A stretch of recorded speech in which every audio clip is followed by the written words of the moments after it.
K뷰티 완전 차단. 미국 뷰티업계 구했다. 사라 데이비스가 해냈다. 트럼프 대통령이 자랑스럽게 올린 소셜미디어 게시물이었습니다. 하지만 불과 얼마 후 바로 그 사라 데이비스는 눈물을 흘리며 제가 완전히 틀렸습니다라고 공개 사과하게 됩니다. 도대체 무슨 일이 벌어진 걸까요? 미국 무역대표부 수석부대표라는 막강한 권력을 가진 45세 여성을 고작 19세 딸 하나가 완전히 무너뜨린 충격적인 이야기죠. 관세로 K뷰티를 막으려던 엄마와 K뷰티로 사업 제국을 건설한 딸의 전쟁이 시작됩니다. 딸 제시카는 인스타그램에서 엄마가 막으면 내가 직접 한다 고 선전포고했어요. 그 결과 월 매출 500만 달러, 전국 매장 500개, 직원 5,000명의 K뷰티 대제국이 탄생했습니다. 심지어 국회 청문회에서 제 엄마의 정책은 완전히 틀렸습니다라고 공개 반박까지 했죠. 과연 사라는 딸의 반란을 막을 수 있을까요? 아니면 K뷰티의 놀라운 힘에 굴복하게 될까요? 그 전에 잠깐 1초만 투자해서 구독, 좋아요 버튼을 꾹 눌러주시면 영상 제작에 큰 힘이 됩니다. 지금 바로 시작하겠습니다. 저는 사라 데이비스입니다. 미국 무역대표부 수석부 대표죠. 45세인 저는 하버드 로스쿨을 졸업하고 20년간 무역정책의 최전선에서 일해왔어요. 오늘 백악관에서 열린 무역정책회의에서 저는 단호한 목소리로 말했습니다. K뷰티는 미국 경제의 독입니다. 회의실이 조용해졌어요. 제 앞에 놓인 자료를 넘기며 계속했습니다. 지난 3년간 한국 화장품의 미국 침투율을 보십시오. K뷰티 제품이 전체 뷰티 시장의 45%, 젊은 여성층에서는 무려 78%를 점유하고 있습니다. 상무부 장관이 심각한 표정으로 고개를 끄덕였습니다. 저는 더욱 힘주어 말했죠. 이는 단순한 무역 불균형이 아닙니다. 문화적 침략이에요. 미국의 뷰티 정체성 자체가 위협받고 있다고 봅니다. 제가 레이저 포인터로 그래프를 가리켰어요. 미국 화장품 기업들의 매출이 30% 감소했습니다. 일자리는 15만 개가 사라졌어요. 국가안보보좌관이 물었습니다. 구체적인 대안이 있나요? 25% 관세를 부과해야 합니다. 즉시 말이에요. 저는 확신에 찬 목소리로 답했습니다. K뷰티 열풍을 지금 당장 차단하지 않으면 미국 뷰티 산업은 완전히 무너질 겁니다. 회의가 끝나고 1시간 후 트럼프 대통령의 소셜미디어에 글이 올라왔어요. K뷰티 완전 차단. 미국 뷰티업계 구했다. 사라 데이비스가 해냈다. 제 핸드폰이 쏟아지는 언론 인터뷰 요청으로 뜨거워졌습니다. 저는 뿌듯했어요. 드디어 미국을 지킬 수 있다는 생각이 들었거든요. 그날 저녁 뉴스를 보며 저는 만족스러운 미소를 지었습니다. 앵커가 말했어요. 한국 화장품 관세 부과 소식에 미국 뷰티업계는 환영 입장을 밝혔습니다. 하지만 화면 구석에 작은 자막이 흘러갔어요. 해외 뷰티 전문가의 논평이었습니다. 한국 화장품 기술력, 미국 특허청도 인정한 혁신성. 저는 그 자막을 대수롭지 않게 여겼습니다. 그때만 해도 그 말의 진짜 의미를 몰랐거든요. 다음 날 아침 제 딸 제시카가 식탁에서 화난 표정으로 말했습니다. 엄마, 정말 K뷰티 관세 부과한 거야? 당연하지. 미국을 위해서 한 일이야.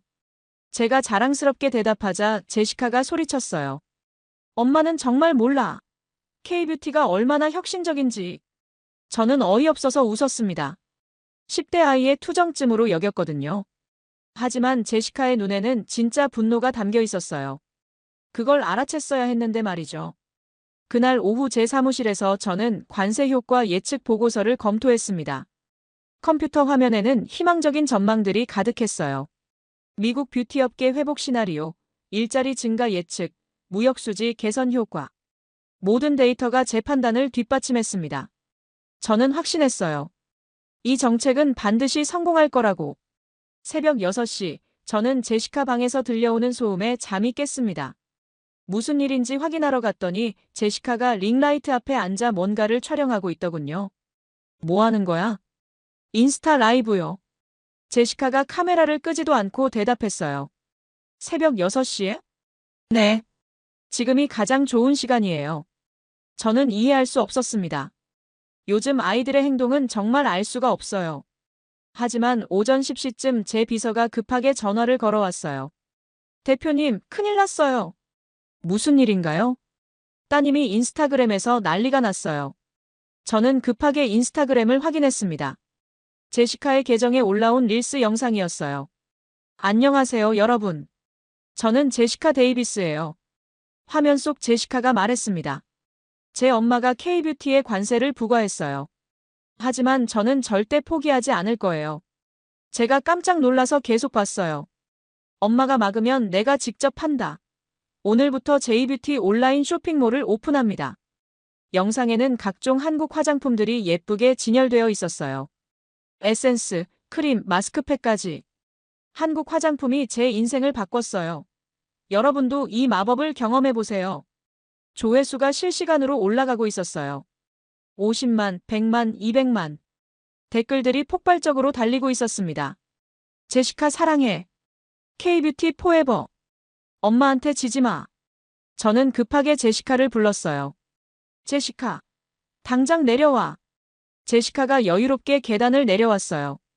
왜요, 엄마? 지금 뭔 짓을 한 거야? 사업을 시작했어요. 사업? 네. K뷰티 온라인 쇼핑몰이요. 제가 어이없어서 말했어요. 미쳤구나. 당장 그만둬. 안 돼요. 이미 주문이 500개 들어왔어요. 뭐? 그리고 인스타 팔로워가 10만 명 늘었어요. 저는 말문이 막혔습니다. 단 몇 시간 만에 이런 일이 벌어지다니. 제시카, 이건 장난이 아니야. 저도 장난 아니에요. 진짜 사업이에요. 제시카가 핸드폰을 보여줬어요. 벌써 매출 5만 달러 나왔어요. 하루 만에? 네. K뷰티의 힘이에요. 그날 오후 제 사무실로 언론사들이 몰려들었어요. 대표님, 따님의 K뷰티 사업에 대해 어떻게 생각하세요? 개인적인 일에 대해서는 말씀드릴 게 없습니다. 하지만 속으로는 당황스러웠어요. 제가 막으려던 K뷰티를 제 딸이 팔다니. 그날 저녁 뉴스에서도 나왔어요. 관세정책 담당자의 딸 K뷰티 사업 시작. 앵커가 말했습니다. 하루 만에 조회수 500만을 기록하며 화제가 되고 있습니다. 제시카의 인스타 영상이 화면에 나왔어요. 한국 화장품의 놀라운 효과를 여러분께 보여드릴게요. 저는 리모컨을 꺼버렸습니다. 하지만 이미 늦었어요. 온 나라가 알아버렸거든요. 그날 밤 제시카가 말했어요. 엄마, 저 정말 진심이에요. 뭐가? K뷰티요. 이건 단순한 화장품이 아니에요. 그럼 뭔데? 혁신이에요. 미래예요. 제시카의 눈이 반짝였어요. 엄마도 곧 알게 될 거예요. 저는 한숨을 쉬었습니다. 과연 이 사태가 어떻게 될지 걱정이 되기 시작했어요. 월요일 아침 트럼프 대통령의 새 게시물이 화제였습니다. 데이비스의 딸까지 K뷰티에 빠졌다니. 하지만 우리는 굴복하지 않는다. 관세는 계속된다. 저는 백악관으로 급하게 향했어요. 상황이 심각해지고 있었거든요. 브리핑룸에서 기자들이 몰려들었습니다. 대표님, 따님의 사업이 한 달 만에 월 매출 50만 달러를 달성했다던데요. 저는 당황했어요. 그렇게 많이 벌었다고요? 개인적인 사업에 대해서는 논평하지 않겠습니다. 하지만 관세 정책과 모순되지 않나요? 제 딸의 행동이 정부 정책을 대변하지는 않습니다. 집에 돌아와서 제시카를 불렀어요. 정말 50만 달러 벌었어? 네. 이번 달 목표는 100만 달러예요. 제시카가 태연하게 대답했어요. 미쳤구나. 당장 그만둬. 왜요? 세금도 다 내고 있어요. 그게 문제가 아니야. 그럼 뭐가 문제예요? 저는 할 말이 없었어요. 사실 불법은 아니었거든요. 다음 날 더 충격적인 뉴스가 나왔어요. 제시카 데이비스의 제이뷰티, 미국 K뷰티 시장 점유율 15% 달성. 리포터가 말했습니다. 19세 소녀가 증명한 K뷰티의 파워가 화제입니다. 인터뷰 영상도 나왔어요. 관세 정책자의 딸이 한국 제품으로 아메리칸 드림을 실현하고 있습니다. 제시카가 화면에 나와서 말했어요. K뷰티는 단순한 화장품이 아니에요. 혁신 기술의 결정체죠. 어떤 점에서 그렇나요? 성분 하나하나가 과학이에요. 미국 제품과는 차원이 달라요. 저는 화가 났어요. 제 딸이 미국을 비하하다니. 그날 저녁 집에서 큰 싸움이 벌어졌습니다. 제시카, 너 방금 뉴스에서 뭐라고 했어? 사실을 말했어요. 미국 제품을 비하했잖아. 비하가 아니라 사실이에요. 제시카가 맞받아쳤어요. 엄마, 직접 써보세요. 차이를 아실 거예요. 난 한국 제품 안 써. 그러니까 모르는 거예요. 저는 정말 화가 났어요. 당장 사업 정리해. 안 해요. 제 돈으로 하는 건데 왜요? 내가 내 딸이니까. 딸이라고 해서 꿈을 포기하라고요? 제시카의 목소리가 떨렸어요. 이건 제 인생이에요. 그 주 내내 언론이 우리 모녀를 주목했어요. 데이비스 모녀의 K뷰티 전쟁. 정책 vs 사업. 엄마 vs 딸. 심지어 세무조사까지 검토해봤지만 제시카는 모든 세법을 완벽하게 지키고 있었어요. 변호사까지 고용해서 말이죠. 금요일 저녁 제시카가 새로운 폭탄 발언을 했어요. 다음 주에 중요한 발표가 있을 예정이에요. 인스타 라이브에서 말이죠. 무엇인지는 비밀이지만 엄마가 깜짝 놀라실 거예요. 저는 불안해졌어요. 도대체 또 무엇을 계획하고 있는 걸까요? 그날 밤 잠이 오지 않았습니다. 제 딸이 제 정책을 정면으로 반박하고 있었거든요.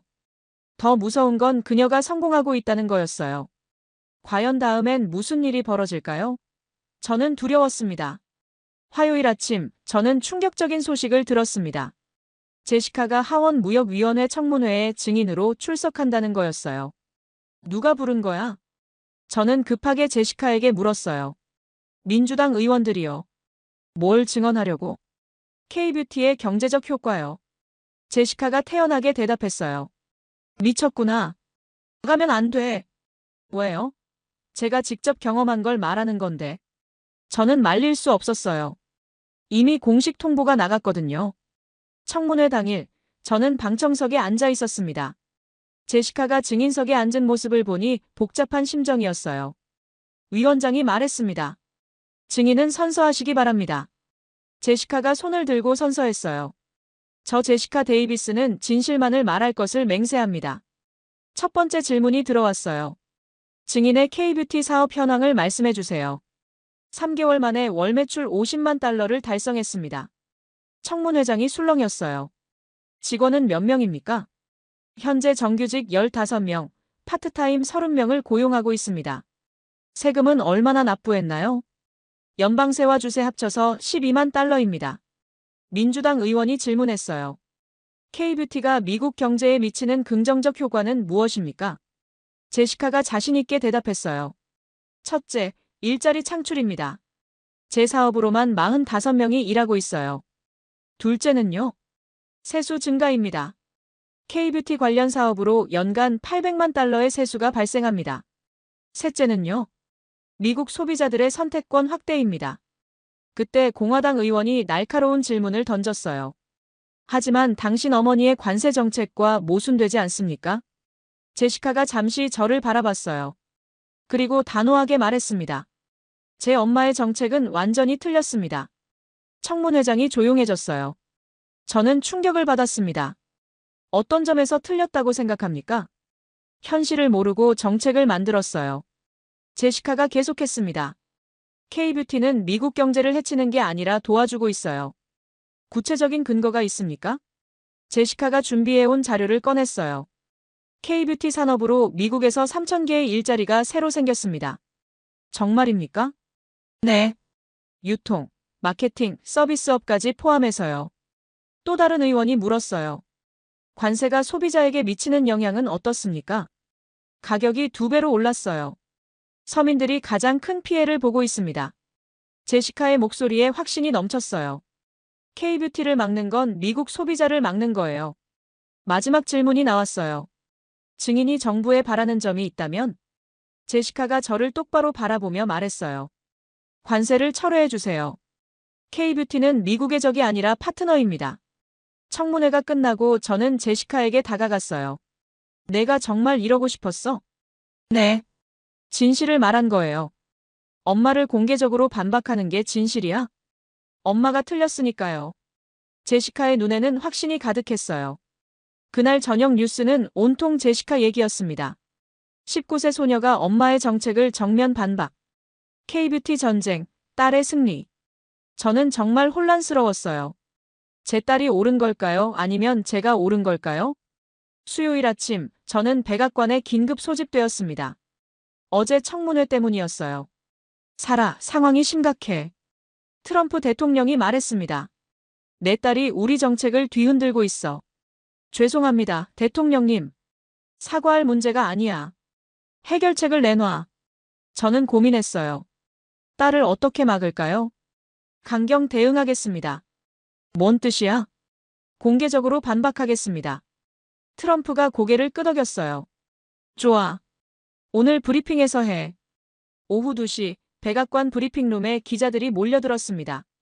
대표님, 어제 따님의 증언에 대해 어떻게 생각하세요? 제가 마이크에 대고 말했어요. 개인적으로는 안타깝지만 정책적으로는 흔들리지 않겠습니다. 무슨 뜻입니까? 딸이라도 잘못된 건 잘못된 것입니다. 기자들이 웅성거렸어요. 구체적으로 어떤 점이 잘못됐나요? K뷰티는 여전히 미국 경제에 해롭습니다. 저는 확신에 찬 목소리로 말했어요. 개인의 성공 사례 하나가 전체 정책을 바꿀 수는 없습니다. 하지만 따님이 제시한 데이터는 어떻게 설명하시겠습니까? 선별적 통계입니다. 전체를 보지 못한 거죠. 브리핑이 끝나고 집에 돌아왔을 때 제시카가 기다리고 있었어요. 엄마, 방금 뉴스 봤어요. 그래서? 실망이에요. 제시카의 목소리가 차갑더군요. 왜? 딸보다 정치를 선택하시네요. 그게 아니야. 그럼 뭐예요? 저는 할 말이 없었어요. 그날 밤 제시카가 인스타 라이브를 했어요. 저도 몰래 봤습니다. 여러분, 오늘 슬픈 일이 있었어요. 제시카가 말했어요. 제 엄마가 저를 공개적으로 반박하셨어요. 댓글들이 쏟아졌어요. 제시카 화이팅! 엄마가 너무해. 포기하지 마. 제시카가 계속했어요. 하지만 저는 포기하지 않을 거예요. 더 강력한 증거를 보여드릴게요. 뭔가요? 내일 새로운 데이터를 공개할 예정이에요. 제시카의 눈이 반짝였어요. K뷰티 관세로 미국 소비자가 연간 50억 달러 피해를 보고 있다는 걸 증명하겠어요. 저는 깜짝 놀랐어요. 50억 달러라고요? 그리고 한국 화장품에만 있는 대체 불가능 성분이 247개라는 것도 공개할 거예요. 댓글들이 폭발했어요. 대박! 이건 과학이야. 엄마 완전 논파당하겠네. 저는 불안해졌어요. 제시카가 어디서 그런 데이터를 구했을까요? 다음 날 아침 제시카의 발표가 있었어요. 정말 충격적이었습니다. 각종 연구기관의 데이터를 종합해서 체계적으로 정리한 거였어요. 언론들이 일제히 보도했습니다. 제시카 데이비스의 폭탄 데이터, K뷰티 관세, 50억 달러 소비자 피해, 한국 화장품 247개 독점 성분 보유. 저는 반박할 근거를 찾으려 했지만 쉽지 않았어요. 제시카의 데이터가 너무 정확했거든요. 그날 저녁 집에서 제시카가 말했어요. 엄마, 이제 인정하세요. 뭘? K뷰티가 혁신이라는 걸요?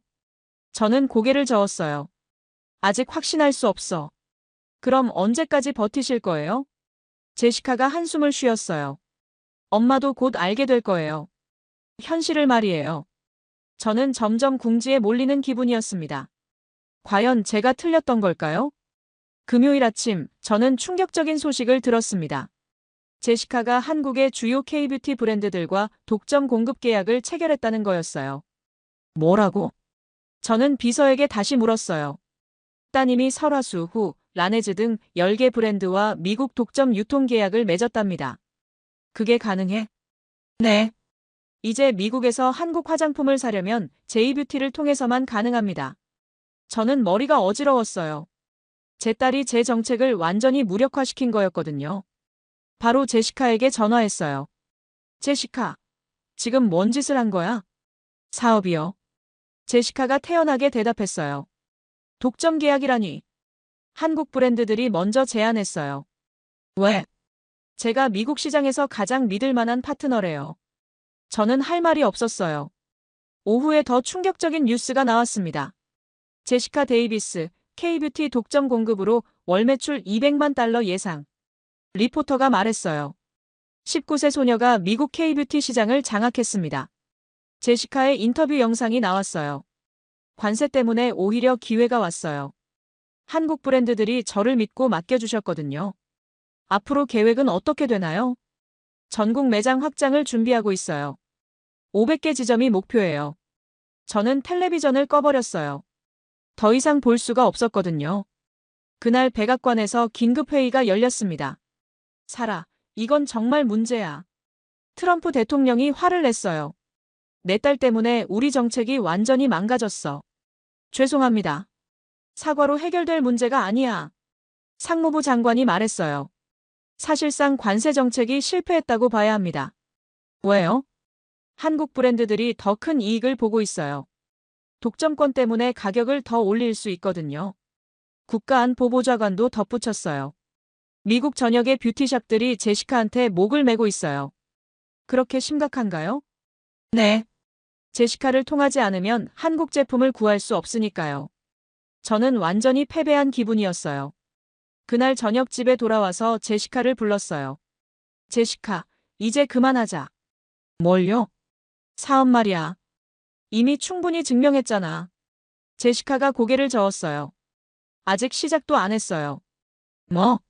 다음 주에 전국 매장을 오픈해요. 전국 매장? 네. 뉴욕, 로스앤젤레스, 시카고, 휴스턴. 주요 도시 20곳이에요. 저는 기가 막혔어요. 돈은 어디서 구했어? 투자받았어요. 누구한테? 실리콘밸리 벤처캐피털이요. 5천만 달러 투자 유치했어요. 저는 더 이상 할 말이 없었어요. 월요일 아침 월스트리트 저널 일면에 큰 기사가 났어요. 19세 제시카 데이비스, K뷰티로 미국 뷰티 판도 바꾸다. 관세 정책 무력화, 한국 브랜드 역설적 대승리. 제 사무실로 기자들이 몰려들었어요. 대표님, 사임 계획은 없으신가요? 정책 수정 의향은 어떻습니까? 따님과 화해할 생각은 있으신가요? 저는 모든 질문을 피했어요. 대답할 게 없었거든요. 그날 오후 트럼프 대통령이 또 소셜미디어에 글을 올렸어요. 데이비스 때문에 망했다. 관세 정책 재검토한다. 저는 완전히 고립되었어요. 백악관 내에서도 저를 피하기 시작했습니다. 제시카는 계속 승승장구했어요. 매주 새로운 성과를 발표했습니다. 제이뷰티 매출 월 500만 달러 돌파. 전국 매장 100개 동시 오픈. K뷰티 열풍, 제시카가 이끈다. 저는 점점 작아져만 갔어요. 제 딸 앞에서 완전히 무너진 거였습니다. 금요일 저녁 제시카가 말했어요. 엄마, 이제 인정하실래요? 뭘? 엄마가 틀렸다는 걸요. 저는 고개를 숙였어요. 더 이상 버틸 힘이 없었거든요. 그리고 K뷰티가 미국에 도움이 된다는 걸요. 제시카의 목소리가 부드러워졌어요. 엄마, 저는 엄마를 이기려고 한 게 아니에요. 그럼 진실을 보여주려고 한 거예요. 저는 눈물이 났어요. 제 딸이 저보다 훨씬 현명했던 거죠. 월요일 아침 저는 마지막 결심을 했습니다. 더 이상 버틸 수 없었어요. 제시카가 완전히 옳았다는 걸 인정해야겠다고 생각했습니다. 오전 10시 저는 긴급 기자회견을 소집했어요. 무슨 발표를 하시려는 건가요? 비서가 물었습니다. 관세 정책에 대한 공식 입장을 밝히겠어요. 어떤 내용으로요? 직접 들어보세요. 기자회견장에는 수많은 기자들이 몰려들었어요. 카메라가 저를 향해 있었습니다. 저는 떨리는 손으로 원고를 꺼냈어요. 안녕하세요. 무역대표부 수석부대표 사라 데이비스입니다. 플래시가 터졌습니다. 오늘 매우 중요한 발표를 하겠습니다. 제 목소리가 떨렸어요. 지난 4개월간의 K뷰티 관세 정책에 대해서입니다. 기자들이 긴장한 표정으로 저를 바라봤어요. 저는 완전히 틀렸습니다. 회장이 조용해졌어요. K뷰티 관세는 실패작이었습니다. 제 눈에 눈물이 고였습니다. 제 딸 제시카가 옳았습니다. 기자들이 웅성거렸어요. 딸이 증명해 보인 것처럼 K뷰티는 미국 경제에 도움이 됩니다. 저는 준비해온 자료를 꺼냈어요. 제시카의 사업으로만 5,000개의 일자리가 생겼습니다. 세수도 연간 2천만 달러 증가했어요. 한 기자가 손을 들었어요. 그럼 관세를 철회하시겠다는 건가요? 네. 즉시 철회를 건의하겠습니다. 개인적으로는 어떤 기분이신가요? 저는 잠시 망설였다가 솔직하게 말했어요. 부끄럽습니다. 왜요? 19세 딸이 45세 엄마보다 현실을 더 잘 봤거든요. 또 다른 기자가 물었어요. 앞으로 계획은 어떻게 되시나요? 사임하겠습니다. 정말요? 네. 더 이상 이 자리에 있을 자격이 없어요. 기자회견이 끝나고 집에 돌아왔을 때 제시카가 기다리고 있었어요. 엄마, 기자회견 봤어요. 그래서? 고마워요. 제시카가 저를 안아줬어요.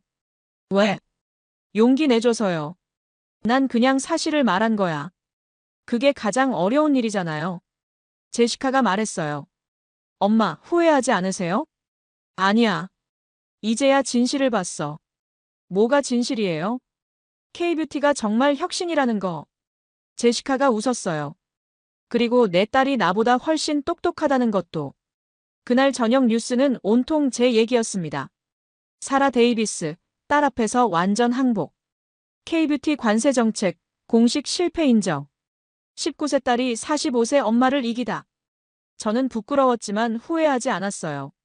진실을 말한 거니까요. 며칠 후 트럼프 대통령이 공식 발표했습니다. K뷰티 관세 완전 철회. 한국과 뷰티 협력 강화. 제시카의 승리였어요. 완벽한 승리였습니다. 그날 밤 제시카가 말했어요.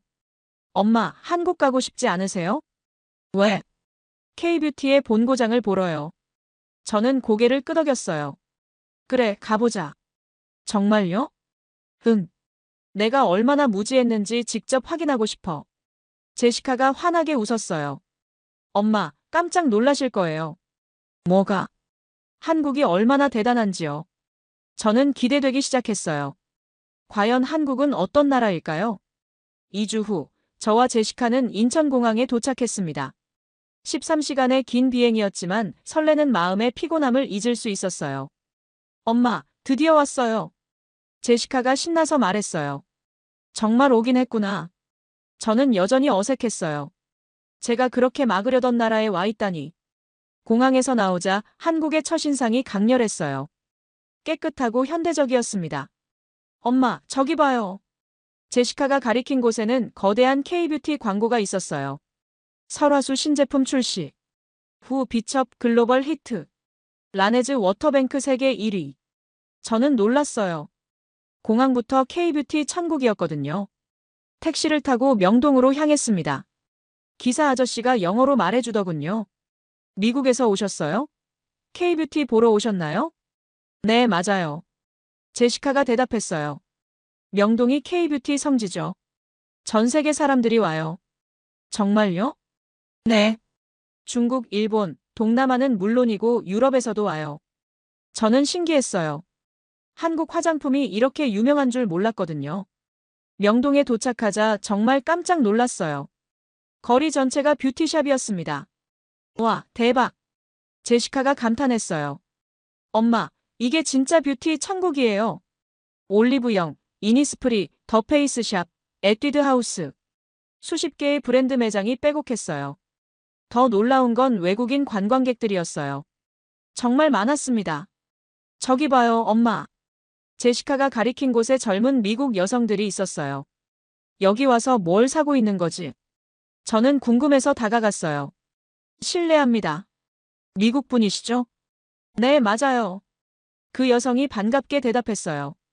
뭘 사고 계세요? K뷰티요. 미국보다 훨씬 싸고 종류도 많아요. 쇼핑백을 보니 정말 많은 제품들이 있었어요. 이거 다 써요? 아니요, 친구들 선물이에요. 미국 친구들이 한국 와서 꼭 사달라고 부탁했거든요. 저는 놀랐어요. 미국인들이 한국 화장품을 이렇게 좋아한다니.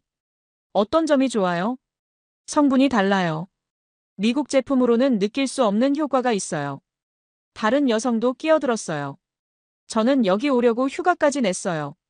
정말요? 네. K뷰티 투어예요. 일주일 동안 쇼핑만 할 거예요.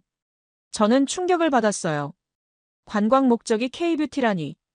그날 오후 저희는 여러 매장을 돌아다녔어요. 제시카가 가이드 역할을 해줬습니다. 엄마, 이거 써보세요. 제시카가 에센스를 제 손에 발라줬어요. 어떤 느낌이에요? 부드럽네. 미국 제품과 다르죠? 정말 달랐어요. 흡수도 빠르고 촉촉함도 오래 갔습니다. 이게 한국 기술이에요. 매장 직원이 설명해줬어요. 발효 기술, 천연 성분 추출 기술이 세계 최고 수준이거든요. 정말 그렇게 좋아요? 네. 그래서 전 세계에서 찾는 거예요. 저녁에는 한국 뷰티 회사 본사를 방문했어요. 제시카가 미리 약속을 잡아뒀거든요. 어서 오세요. 직원들이 반갑게 맞아줬어요. 제시카 덕분에 미국 진출이 더 쉬워졌어요. 정말요? 네.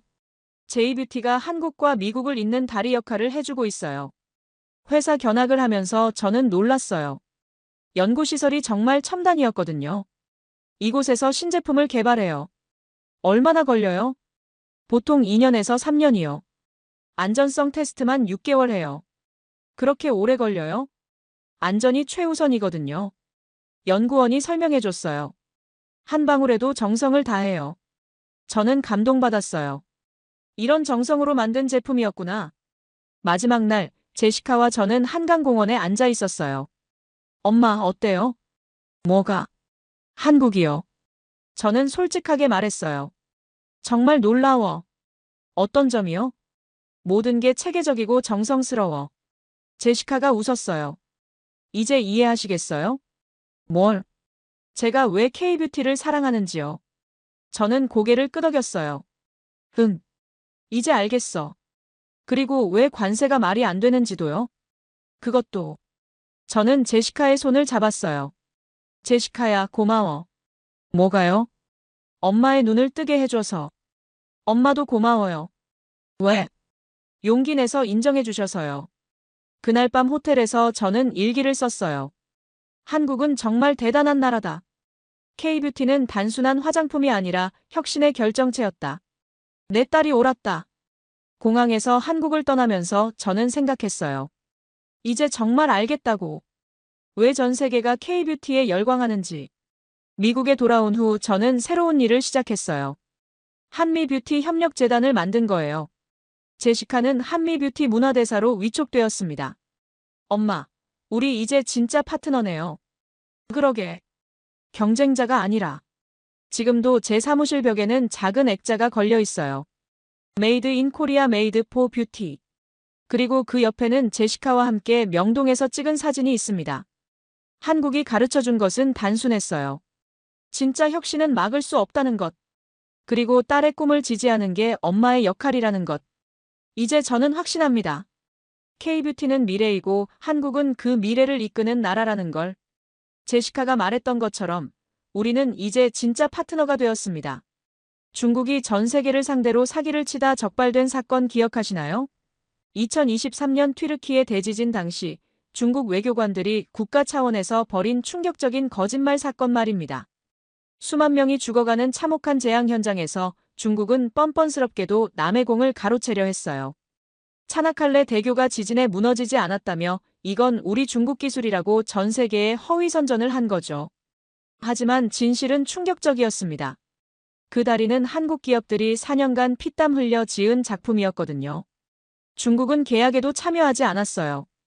더 황당한 건 지진 진원지에서 무려 1200km나 떨어진 다리를 두고 지진을 견뎠다고 우겼다는 점입니다. 이건 베를린에서 파리까지의 거리예요. 중국 주프랑스 대사관, 북아일랜드 총영사관까지 나서서 조직적으로 가짜뉴스를 퍼뜨렸습니다. 전 세계 언론들이 속아 넘어갔죠. 하지만 한 명의 용감한 구조공학자가 진실을 파헤치기 시작했어요. 그 결과는 중국의 완전한 굴욕이었습니다. 오늘은 중국이 어떻게 전 세계를 상대로 뻔뻔한 사기를 쳤다가 처참하게 망신당했는지에 대한 이야기를 들려드리겠습니다. 진짜 기술은 조용하지만 가짜는 시끄럽다는 교훈을 남긴 사건이에요. 그 전에 잠깐 1초만 투자해서 구독, 좋아요 버튼을 꾹 눌러주시면 영상 제작에 큰 힘이 됩니다. 지금 바로 시작하겠습니다. 저는 에밀리 손입니다. 미국에서 태어난 한국계 2세로 MIT에서 구조공학 박사 학위를 받았죠. UN 재난복구국에서 일하면서 전 세계 재해 현장을 돌아다니는 게 제 업무입니다. 2023년 2월 6일 새벽 튀르키예에서 규모 7.8의 초대형 지진이 발생했습니다. 하탈루, 가지안테프 일대가 완전히 무너져 버렸어요. 수만 명이 사망하고 수십만 명이 집을 잃었죠. 저는 긴급 파견 명령을 받고 현장으로 출발했습니다. 공항에서 바라본 튀르키예는 참혹했어요. 건물들이 종이집처럼 쓰러져 있었고 도로와 교량들도 대부분 끊어져 있었습니다. 그런데 차나칼레 지역으로 이동하면서 신기한 걸 봤어요. 차나칼레 1915대교가 멀쩡하게 서 있었거든요. 와, 이건 진짜 대단하다. 저는 차 안에서 감탄사를 내뱉었습니다. 주변 모든 게 부서진 상황에서 저 거대한 다리만 아무렇지도 않게 서 있었으니까요. 그때 제 휴대폰에 알림이 떴어요. 소셜미디어에서 화제가 되고 있는 영상이었습니다. 북아일랜드 주재 중국 총영사가 트위터에 차나칼레 대교 사진을 올리며 자랑스럽게 말하고 있었어요. 이 위대한 다리는 중국의 스촨 도로교량 건설 그룹이 건설했습니다. 우리의 뛰어난 기술이 규모 7.8의 강진에도 무너지지 않았습니다. 주 프랑스 중국 대사관 공식 계정까지 나서서 같은 내용을 공유했습니다. 저는 순간 놀랐어요. 중국이 이런 대형 인프라까지 수출하고 있었나 싶어서 말이죠. 중국 기술, 정말 무서워졌구나. 저는 혼잣말을 하며 영상을 몇 번 더 봤어요. 중국 외교관들의 당당한 표정이 정말 인상적이었거든요. 전 세계 주요 언론들도 이 소식을 앞다투어 보도하고 있었습니다. CNN, BBC 할 것 없이 모두 중국의 놀라운 기술력을 칭찬하는 기사들을 내보내고 있었어요. 현장에 도착해서 다리를 직접 본 순간 더욱 놀라웠습니다. 정말 아무 손상도 없이 완벽하게 서 있었거든요. 길이가 4,608m에 달하는 거대한 현수교였는데 주탑 높이도 334m나 되어서 에펠탑보다도 높았어요. 저는 이 다리의 구조적 안정성을 감식하라는 임무를 받았습니다. 중국 기술의 우수성을 확인하고 다른 지역 복구 작업에 참고하라는 지시였어요. 솔직히 그때까지만 해도 중국이 정말 대단한 다리를 지었다고 믿어 의심치 않았습니다. 다음 날부터 본격적인 감식 작업에 들어갔습니다. 차나칼레 1915대교는 정말 경이로운 구조물이었어요. 세계에서 가장 긴 현수교라는 타이틀에 걸맞게 최고 수준의 기술이 집약되어 있었습니다. 이 정도 규모면 정말 최고 수준의 기술이 필요한데. 저는 감탄하며 구조물을 살펴봤어요. 그런데 다리 내부 시설을 점검하러 들어가면서 뭔가 이상한 점들을 발견하기 시작했습니다. 유지관리실 패널에 한국어로 된 표시가 있었거든요. 이게 뭐지? 왜 한국어가 여기에? 더 자세히 살펴보니 한국어 표기가 한두 개가 아니었어요. 안전시설 곳곳에 위험, 출입금지, 안전모 착용 같은 한국어 스티커들이 붙어 있었고 심지어 비상대응 매뉴얼까지 한국어로 병기되어 있었습니다. 호기심이 생긴 저는 더 깊숙이 조사해봤습니다. 그랬더니 건설 당시 사용된 도면 일부가 보관함에 남아있는 걸 발견했어요. 거기에는 DLENC, SK 에코플랜트라는 회사명이 선명하게 찍혀 있었죠. 이상하네. 이게 한국 회사 이름 같은데? 저는 즉시 인터넷으로 검색해봤어요. DLENC는 과거 대림산업이었고 SK 에코플랜트는 과거 SK건설이었습니다. 둘 다 한국의 대표적인 건설회사였어요. 그때 현장에서 취재 중이던 한국계 기자가 저에게 다가왔습니다. 혹시 이 다리 구조 감식하고 계신가요? 네, 그런데 좀 이상한 게 많네요. 중국이 지었다고 하는데 한국어 표기가 너무 많아서요. 기자는 쓴웃음을 지었어요. 당연하죠. 이 다리는 우리나라 회사들이 지었거든요. 중국은 이 프로젝트에 계약조차 참여하지 않았습니다. 에이, 설마요. 중국 외교관들이 그렇게 당당하게 자기들이 지었다고 주장하는데요. 한국 언론에서 이미 다 보도했어요. DLENC와 SK 에코플랜트가 2017년에 튀르키예 정부로부터 공동 수주한 프로젝트라고요. 저는 여전히 반신반의했습니다. 하지만 그 후 더 많은 증거들을 발견했어요. 케이블 고정 장치에서 포스코 마크를 찾았고 현수교 주케이블 설계 사양서도 한국 엔지니어링 회사 것이었습니다. 심지어 작업복 한 벌이 버려진 걸 찾았는데 거기에도 DLENC 로고가 선명하게 남아 있었어요. 그날 밤 호텔에서 더 많은 자료를 찾아봤습니다. 튀르키예 정부 공식 발표문, 국제건설업계 뉴스까지 모두 확인해봤어요. 놀랍게도 모든 자료에서 한국 기업들이 건설했다고 명시되어 있었습니다. 도대체 뭐가 진짜야? 밤새도록 고민했지만 한 가지는 확실했습니다. 이 문제를 제대로 파헤쳐봐야겠다는 생각이 들었거든요. 이상함을 느낀 저는 다음 날 더 철저하게 조사에 나섰습니다. 차나칼레 대교와 이번 지진 진원지 사이의 거리를 측정해봤더니 무려 1200km나 떨어져 있었어요. 자동차로 14시간이나 걸리는 거리였죠. 이게 지진을 견뎠다고 표현할 수 있나? 이건 거의 사기 수준인데. 그때 현지 조사팀장인 마르코 바렌시아가 저를 찾아왔어요. 에밀리, 어떻습니까? 중국 기술이 정말 훌륭하죠? 그런데 마르코, 좀 이상한 점들이 있어요. 저는 지금까지 발견한 모든 증거들을 보여줬습니다. 한국어 표기들, DLENC와 SK 에코플랜트 관련 자료들, 포스코 강제 마킹까지 말이에요. 마르코는 처음엔 믿지 않으려 했어요. 에밀리, 이런 건 정치적으로 매우 민감한 문제입니다. 중국과 불필요한 외교 분쟁을 만들 필요가 있을까요? 하지만 이건 순수하게 기술적 사실의 문제잖아요. 그 순간 제 휴대폰에 알림이 왔어요. 한국 언론 보도였습니다. 차나칼레 대교가 한국 기업이 건설했다는 사실이 정확하다는 내용이었죠.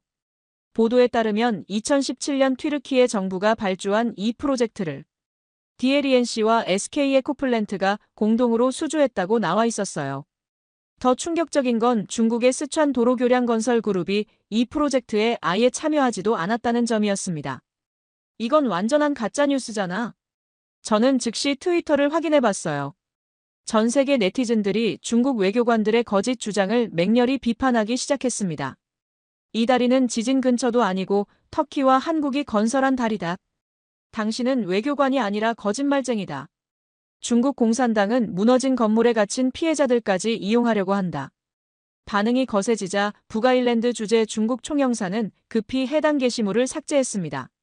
하지만 주프랑스 중국 대사관 트위터에는 여전히 그 거짓 영상이 남아 있었어요. 저는 그 순간 강한 분노를 느꼈습니다. 수만 명이 죽어가는 재난 상황을 이용해서 거짓 정보를 퍼뜨리는 게 얼마나 비윤리적인 행위인지 깨달았거든요. 진짜 기술자들의 4년간의 피땀을 무시하고 자신들의 국가 이미지를 위해 뻔뻔하게 거짓말을 한 거였어요.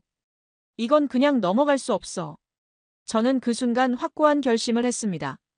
구조공학자로서, 진실을 사랑하는 한 인간으로서 이런 거짓을 절대 방치할 수 없었거든요. 결심을 굳힌 저는 현지에서 만날 수 있는 한국 관계자를 찾아 나섰습니다. 한기석 소장이라는 분이었는데 DLENC와 SK 에코플랜트 공동 태스크포스의 현장 책임자였어요. 50대 후반의 베테랑 엔지니어였습니다. 소장님, 정말 이 다리를 한국이 지었나요? 한기석 소장은 쓸쓸한 미소를 지었습니다. 그럼요, 당연하죠. 저희가 4년 동안 밤낮 없이 피땀 흘려서 지었어요. 원래 2023년 10월 완공 예정이었는데 1년 7개월이나 앞당겨서 작년 3월에 개통했습니다. 그런데 왜 중국이 자기들이 지었다고 주장하는 거죠? 글쎄요. 아마 부러워서 그런 게 아닐까요? 이 다리가 워낙 대단하니까 말이에요. 한기석 소장은 저를 다리 곳곳으로 안내하며 설명해줬어요. 주 케이블, 진동 제어 장치, 내진 설계까지 모든 게 한국 기술의 결정체였다고 했습니다. 특히 이 현수 케이블 설계는 우리만의 기술이에요. 중국 방식과는 완전히 다릅니다. 어떻게 다른가요? 중국은 주로 강성에만 의존하는데 우리는 유연성과 강성을 동시에 고려한 설계를 했어요. 그래서 지진이나 강풍에도 더 안전한 거죠. 저는 점점 확신이 섰습니다. 이건 단순히 누가 지었느냐의 문제가 아니라 기술적 우월성의 문제였어요. 그런데 한기석 소장이 조심스럽게 말했어요. 에밀리 박사님, 혹시 이 일을 국제적으로 알리실 생각이세요? 당연하죠. 진실은 밝혀져야 해요. 그런데 조심하세요. 중국 쪽에서 압력이 들어올 수 있어요. 그날 저녁 정말로 이상한 연락이 왔습니다. 중국 대사관 관계자라고 하는 사람이었어요. 에밀리 박사님, 국제 질서에는 정치적 고려가 필요합니다. 굳이 진실을 들춰서 무슨 이득이 있겠습니까? 진실을 말하는 게 이득을 따져야 하는 일인가요? 박사님의 커리어를 생각해서 하는 말입니다. 완전히 협박에 가까운 말이었어요. 하지만 저는 물러서지 않았습니다. 그날 밤 저는 한기석 소장에게 다시 연락했습니다. 소장님, 혹시 결정적인 증거가 더 있을까요? 있습니다. 하지만 뭐든 주세요. 세상이 진실을 알아야 해요. 한기석 소장은 잠시 고민하다가 USB 하나를 건넸습니다. 여기에 모든 게 들어있어요. 설계도, 공정 기록, 우리 기술 특허 문건들까지요. USB를 받아든 순간 저는 결심했습니다. 이 진실을 세상에 알리겠다고 말이에요. 한기석 소장에게서 받은 USB에 담긴 자료들은 충격적이었습니다. 차나칼레 대교의 모든 설계도가 들어있었고 한국 기술진들의 4년간의 노고가 고스란히 기록되어 있었어요. 더욱 놀라운 건 중국 측 구조회사 내부에서 한국 설계를 도용하려 했던 기록까지 있었다는 점이었죠. 이건 완전히 뒤바뀐 이야기네. 저는 곧바로 UN 본부에 보고서를 작성하기 시작했습니다. 하지만 상부에서는 달갑지 않아 했어요. 에밀리, 이런 민감한 사안은 신중하게 접근해야 해. 마르코 바렌시아 부국장이 제게 경고했습니다. 하지만 이건 명백한 사실이에요. 중국과의 외교적 마찰을 일으키고 싶지 않아. 그냥 기술적 평가만 하고 끝내자고. 저는 실망했지만 포기하지 않았어요. 대신 다른 방법을 생각해봤습니다. 소셜미디어와 학술 커뮤니티를 통해 진실을 알리기로 한 거죠. 먼저 국제구조공학회 포럼에 관련 자료를 올렸습니다. 반응은 즉각적이었어요. 이 케이블 설계는 분명 한국 방식이다. 중국과는 완전히 다르다. 나도 DLENC 프로젝트에 참여한 적 있는데 이건 확실히 그들 기술이다. 중국이 이런 식으로 거짓말하다니 충격이다. 반응이 거세지자 중국 측에서도 대응에 나섰습니다. 소셜미디어의 봇 계정들을 동원해서 한국이 징징댄다는 프레임을 만들려고 했어요. 심지어 위키피디아 차나칼레 대교 문서까지 무단으로 수정해서 중국이 건설한 것처럼 바꿔놨죠. 하지만 진실은 가려지지 않았습니다. 한국 네티즌들이 움직이기 시작했거든요. 정확한 자료와 증거들을 바탕으로 차근차근 반박해 나갔어요. 더 놀라운 건 해외 네티즌들의 반응이었습니다. 미국, 유럽, 심지어 중국 내부에서도 진실을 지켜라, 진짜 기술자를 존중하라는 목소리가 나오기 시작했어요. CNN, BBC 같은 주요 언론들도 이 사안에 관심을 가지기 시작했습니다. 처음엔 중국의 주장을 그대로 보도했던 그들도 진실을 확인한 후에는 정정 보도를 내보냈죠. 그 과정에서 저는 예상치 못한 압박을 받았습니다. UN 상부에서 제게 징계 절차를 밟겠다고 통보해온 거예요. 에밀리, 당신이 너무 나갔어. 외교적 파장을 생각해야지. 진실을 말하는 게 잘못인가요? 때로는 진실보다 평화가 더 중요해. 저는 실직 위기에 처했습니다. 하지만 후회하지 않았어요. 오히려 더 많은 사람들이 제 편에 서주고 있었거든요. 전 세계 엔지니어 커뮤니티, 진실을 사랑하는 네티즌들이 하나로 뭉쳐 중국의 거짓을 규탄했습니다. 중국의 반격은 생각보다 치열했습니다. 그들은 국가 차원에서 정보 조작에 나섰어요. 수천 개의 가짜 계정을 동원해서 저를 개인 공격하기 시작했고 한국 기술을 폄하하는 글들을 무차별적으로 퍼뜨렸습니다. 에밀리소는 한국계라서 편파적이다. 한국이 중국 기술을 질투해서 거짓말하고 있다. 이건 서방의 중국 때리기 일환이다. 이런 식의 글들이 하루에 수백 개씩 올라왔어요. 심지어 제 개인정보까지 유출시켜서 협박하기 시작했죠. 하지만 더 놀라운 일이 일어났습니다. 중국 내부에서 내부 고발자가 나타난 거예요. 장루웨이라는 스촨 도로교량 건설그룹의 구조 엔지니어였어요. 그는 익명으로 저에게 이메일을 보냈습니다. 에밀리 박사님, 저는 중국인이지만 양심상 이 일을 그냥 넘어갈 수 없습니다. 우리 회사가 한국 설계를 도용하려 했던 증거를 보내드립니다. 첨부된 파일들은 충격적이었어요. 중국 회사가 몰래 한국 기술진들의 설계 도면을 빼내려 했던 기록, 심지어 한국 방식을 베껴서 우리 것이라고 하자는 내부 회의록까지 있었거든요. 이건 완전한 기술 도둑질 시도네요. 저는 이 자료를 즉시 국제 언론에 제보했습니다. 반응은 폭발적이었어요. 단순히 잘못된 주장을 한 게 아니라 의도적으로 남의 기술을 훔치려 했다는 게 드러난 거니까요. 한편 한국에서는 엄청난 일이 벌어지고 있었습니다. 국민들이 자발적으로 차나칼레 대교 건설에 참여했던 기술자들을 찾아서 인터뷰하기 시작한 거예요. 저희가 밤낮 없이 일해서 만든 다리인데 중국이 자기들 거라고 하니까 너무 억울했어요. 4년 동안 가족과 떨어져 있으면서 고생했는데 이런 식으로 공을 빼앗기다니. 기술자들의 인터뷰가 방송되자 국제 여론이 완전히 바뀌었습니다. 진짜 땀 흘린 사람들의 목소리가 전해지니까 사람들의 마음이 움직인 거죠. 미국의 한 유명 토크쇼에서는 제게 출연 요청이 왔어요. 에밀리 박사, 이 사건을 통해 무엇을 느꼈나요? 진실은 반드시 밝혀진다는 걸 느꼈습니다. 그리고 진짜 기술자들의 노고는 결코 묻힐 수 없다는 것도요. 중국의 압박은 어땠나요? 무서웠죠. 하지만 더 무서운 건 거짓이 진실을 가리는 세상이었을 겁니다. 방송이 나간 후 전 세계에서 응원 메시지가 쏟아졌습니다. 정말 다양한 나라 사람들이 저를 지지해줬어요. 그 순간 깨달았습니다. 진실을 사랑하는 마음은 국경을 초월한다는 걸 말이에요. 드디어 결정적인 순간이 왔습니다. 유엔에서 차나칼레 대교 사건에 대한 공식 기자회견을 열기로 한 거예요. 중국과 한국, 그리고 관련 당사자들이 모두 참석하는 자리였죠. 기자회견장에는 전 세계 언론이 몰렸습니다. 이 사건이 단순한 건설 프로젝트를 넘어서 국제 정치의 핵심 이슈가 되어버렸거든요. 중국 대표가 먼저 발언했습니다. 차나칼레 대교는 중국과 튀르키예의 우호를 상징하는 위대한 프로젝트입니다. 우리의 기술이. 하지만 기자들의 질문은 매서웠어요. 그럼 왜 DLENC와 SK 에코플랜트 관련 자료들이 다리 곳곳에서 발견되나요? 한국 정부의 공식 발표와 다른 주장을 하시는 이유가 뭔가요? 중국 대표는 말문이 막혔습니다. 더 이상 변명할 수 없었거든요. 그때 제가 무대에 올랐습니다. 손에는 한기석 소장이 준 USB와 장루웨이가 제공한 내부 자료들을 들고 있었어요. 여러분, 저는 구조공학자로서 오직 사실만을 말씀드리겠습니다. 저는 차분하게 증거들을 제시했습니다. 설계도, 시공 기록, 기술 특허, 그리고 중국 회사의 도용 시도 기록까지 모든 걸 공개했어요. 진짜 기술은 조용합니다. 자랑하지 않아도 그 자체로 완벽하죠. 다리 하나가 무너지지 않은 게 자랑이라면 그 다리를 만든 진짜 기술자들을 무시한 건 죄입니다. 기자회견장에는 정적이 흘렀습니다.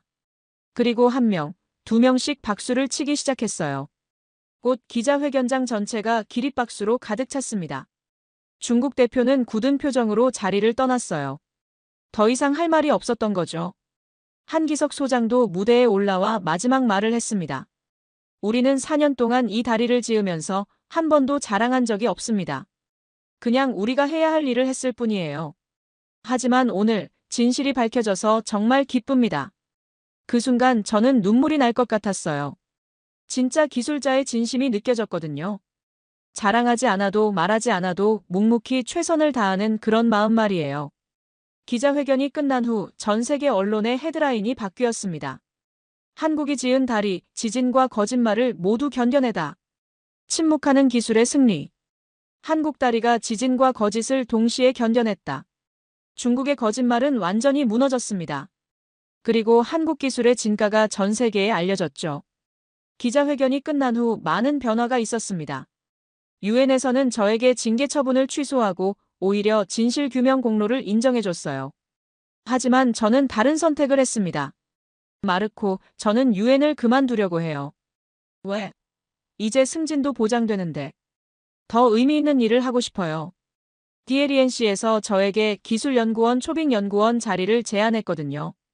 한국의 우수한 건설 기술을 세계에 알리는 역할이었어요.